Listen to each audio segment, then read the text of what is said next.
The cries of a newborn filled the small clinic in Enugu, but Namdi did not smile.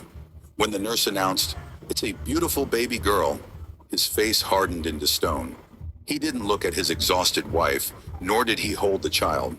"A girl cannot carry my name," Namdi muttered, walking out of the hospital. He never came back. He packed his bags, left the marriage, and vanished into the bustling chaos of Lagos, seeking a woman who would give him what he truly desired: a son. The bitter seeds years rolled by. Namdi married again, and to his absolute delight, his new wife bore him two sons, Chidi and Toby. Namdi swelled with pride.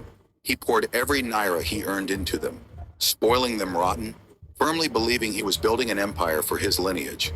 But indulgence breeds rot. As Chidi and Toby grew into young men, they showed no interest in hard work or education.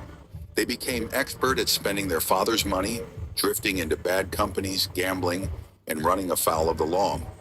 Namdi's hard-earned savings were constantly drained by bail money and paying off their endless debts. His grand dreams of a powerful legacy were crumbling into dust. The rise of the discarded.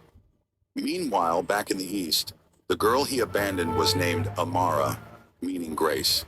Raised by a resilient, single mother who sold okra and pepper in the market, Amara knew the sting of rejection early, but instead of breaking her, it fueled a fire.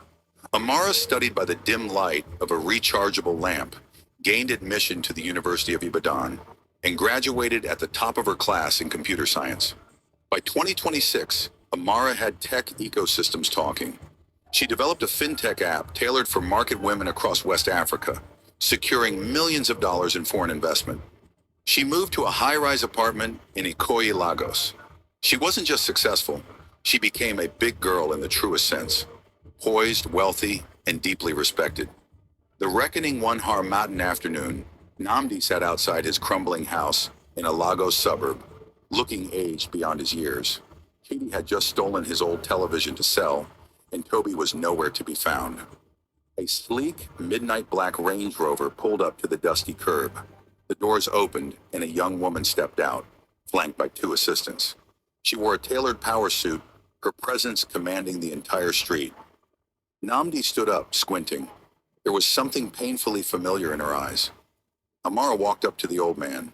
She looked at the vintage car, the broken fence, and finally into the eyes of the father who had deemed her worthless because of her gender. "Good afternoon, sir," Amara said, her voice calm and steady. Who are you?" Namdi asked, his voice trembling. "I am Amara," she replied softly. "The child you left behind because she wasn't a boy."